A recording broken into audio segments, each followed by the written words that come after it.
1.22. What's your earliest memory?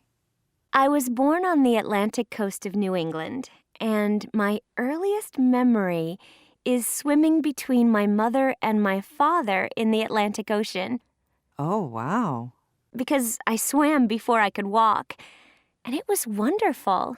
How amazing. How old were you then? I think I was actually, I must have been really, really young. Maybe I'd already walked by that point. I must have been 1.5 when I had that memory. Really young. It was a beautiful experience then. And remembering it makes me very happy. My earliest memory is of being completely by myself, lost in what seemed to be a great big forest. It probably wasn't.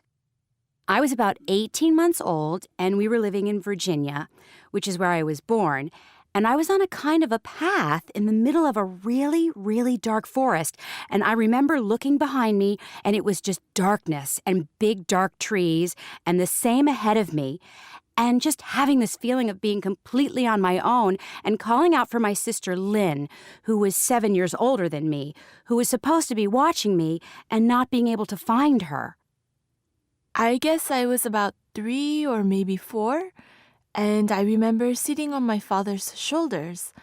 And we were going to the zoo, and there was an elephant, and the elephant took my ice cream. I remember it was 1966, and I was sitting at a bus stop with my grandmother, and I'd been given a brand new dime. It was brand new. It was so shiny, and it was beautiful. And I remember deciding then and there that this was going to be my earliest memory. I was going to remember this day in 1966 when I was sitting there with this brand new dime. And then I remember the bus came, and when we went to get on, my grandma was a dime short. So that was the end of my dime. One of my very earliest memories is pulling away in a car, looking out of the window, seeing our dog Sam through a window, whimpering and looking really sad like he was already missing us. We were basically having to say goodbye to Sam because we were moving to an apartment where they didn't allow dogs. So we were having to say goodbye to him, and it was very sad. He was whining and whimpering in his new home, and we were pulling away. It was horrible.